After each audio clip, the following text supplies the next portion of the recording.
Bueno, muchas gracias a las autoridades del Congreso Judío Latinoamericano y obviamente a todos los que están acá presentes compartiendo nuestros testimonios. Esa mañana de julio tiene muchos puntos en común con cada aniversario, con cada mañana y con la de este en particular. Un mundial de fútbol que había terminado, un día lunes frío de invierno. Una presencia, como todos los días, en mi lugar de trabajo. Comenzar con el café de la mañana, con la conversación con los compañeros, encontrándome con una oficina que tenía muy poco tiempo de inauguración, había habido una remodelación hacía muy poco tiempo. Y en esas primeros instantes, en esos primeros minutos, sucede que un compañero circunstancialmente me urge a encontrarme con él. No tenía ganas de encontrarme con él. Era muy temprano, era un día lunes, podía quedar para otro momento perfectamente. Lo cierto que insiste, era una persona de mucha más edad que yo, y ese prurito que uno tiene con los mayores, con ese respeto que me fuerza, me obliga a decirle: no vengas, yo voy a ir a verte, y tener la libertad de levantarme en cualquier momento que yo quisiera e irme, porque efectivamente quería tomar ese primer café de la mañana. Lo cierto es que me levanto, me hace esa pregunta, nunca recordé cuál era la pregunta que me hizo, y me dispongo a salir y me retiene, y me hace una segunda pregunta de otro tema trivial seguramente, trivial a la luz de lo que sucedió después. Y en ese juego de preguntas y respuestas, y me voy y quédate, en ese momento de repente sucede el atentado. Las sensaciones iniciales y a 24 años siguen frescas, ¿no? Lo vinculado con los sentidos, el olfato, ese olor fuerte que aparece casi inmediatamente, la visión que se nubla totalmente, una nube total de polvo, y Salo, esta persona que me había llamado, que se me cae encima, yo lo levanto y todo eso a oscuras. Lo cierto es que transcurrido ese temblor y ese olor y esa habituarse, no sé si uno podía habituarse a esas circunstancias, pero entender las coordenadas donde uno estaba, lo primero que surge es ese instinto natural, ¿no? De la búsqueda de la luz, de salir de ese lugar. Un poco a tientas, un poco a los gritos, un poco siguiendo la orientación. Lo cierto es que atravesamos los pocos metros que nos separaban de una pequeña terraza. Salimos, muy poca gente, gritos. Recuerdo los gritos de Tamara, pidiendo que la saquen de ese primer piso, los gritos desgarradores de Ana María, preguntando por su hija. La gente que estaba al lado mío confundida. Mi vocación en ese momento fue entender qué pasó. Me pongo una tarima, no sé, un banco, una columna. Lo cierto es que tomo altura para entender lo que había sucedido y veo adelante que el edificio no estaba. Tomo comprensión del horror de lo que había sucedido y ahí el instinto me lleva nuevamente a tratar de salir de ese lugar. Empiezo a saltar de terraza en terraza. Salgo por un edificio lateral. Pego la vuelta y me pongo enfrente del edificio y veo ese horror. Las primeras personas de auxilio, estas que se veían recién en la película, ya estaban, o eran vecinos, o eran alguien, no sé, pero había gente. Uno se estrecha un abrazo con alguna persona que conoce. Lo que sucede luego es intentar comunicarme con mi esposa, con quien era en ese momento mi esposa. No había celulares, año 94, alguien que cruzo, se lo pido, la llamo, la despierto, se entera por mí. llamo a continuación a mis padres. Mis padres sí habían escuchado lo que había sucedido, ellos estaban en viaje, en subte y luego en colectivo para llegar a la sede de la AMIA. Me quedo desorientado, veo mi cuerpo, veo que había lleno de astillas y de restos de ese estallido.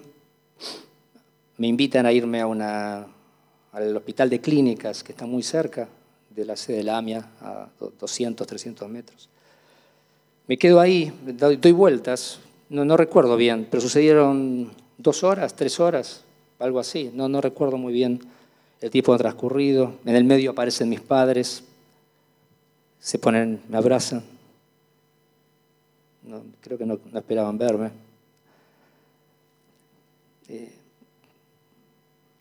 Luego de 2, 3 horas me voy al hospital, me hacen algunas curaciones.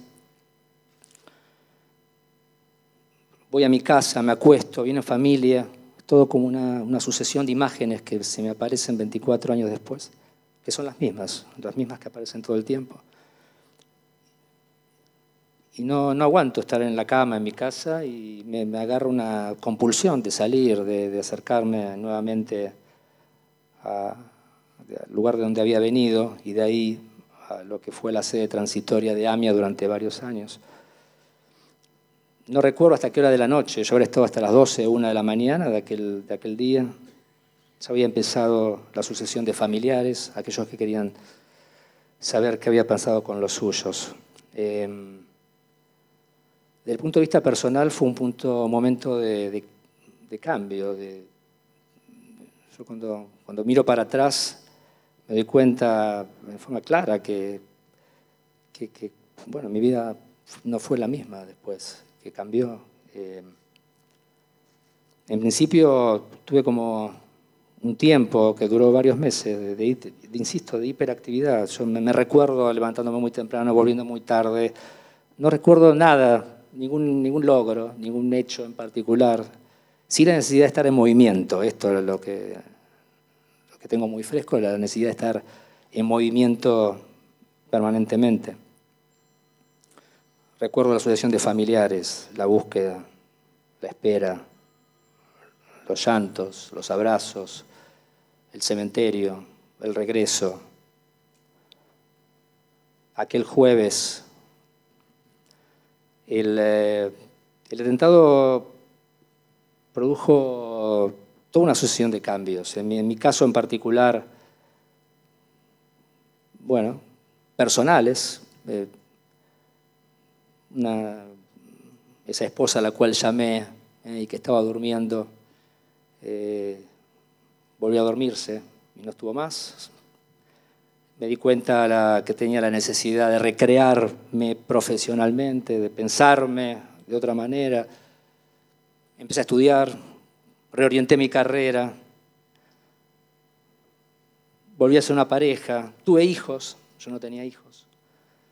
Fue como un impulso y muchas veces ante la pregunta, ante la reflexión que hacía Adrián Huerten recién, que hacen otros compañeros, ¿por qué estoy acá? ¿Por qué estoy hablando? ¿Por qué no estaba en esa oficina que terminó siendo una caja de escombros? ¿Por qué esa persona me llamó? ¿Por qué me retuvo? ¿Por qué si me retuvo volví? ¿O no volví? ¿O me quedé? Y si eso fue una inspiración divina o si eso fue fruto de la casualidad. Esto es un tema que todo el tiempo ronda. Cada aniversario se vuelve más fuerte, se levanta el volumen, genera mayor incertidumbre. Veo a mis hijos, se me baja la incertidumbre. Esto es lo personal, cada aniversario vuelve a remover. A esos hijos los llevo todos los días al colegio. Decidí llevarlos todas las mañanas. Yo vivo en Capital Federal, van a un lugar que está en el norte del Gran Buenos Aires, se llama Olivos, y todos los días veo esas columnas y veo esos guardias que me indiquen que no me quede mucho tiempo en la puerta, porque no se puede quedar mucho en la puerta, porque es una institución judía, y me voy corriendo rápidamente, apenas los veo entrar, y voy a mi trabajo, y entro a la AMIA, y otra vez los pilotes, y otra vez la herencia, esa herencia terrible del año 94, y también del año 92.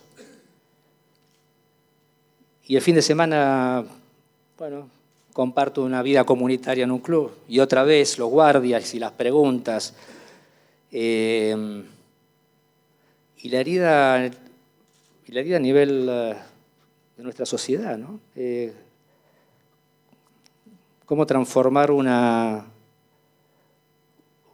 momento de reflexión anual que no se ritualice, que otra vez exija justicia. Hace 24 años, mañana van a ser 24 años, que volvemos a exigir justicias en todas esta numeración, en este inventario de hechos monstruosos, horrorosos. En todos hubo culpables, se los identificó, se los agarró, se los juzgó. En el caso nuestro es una diferencia que genera más angustia para ese padre que no tiene más a su hijo, para el esposo, la esposa, el familiar, y nosotros. Cada aniversario vuelve a repetirse el ritual del testimonio, que es importante para hacer por lo menos de esto un aprendizaje. Sería restitutivo, sería catártico, de alguna manera, que eso sea lo único, que nos encontremos para hablar de los que ya no están, más recordarlos, respetarlos y honrarlos, y no volver a pedir nuevamente dar con aquellos que fueron los responsables. Gracias por la invitación nuevamente.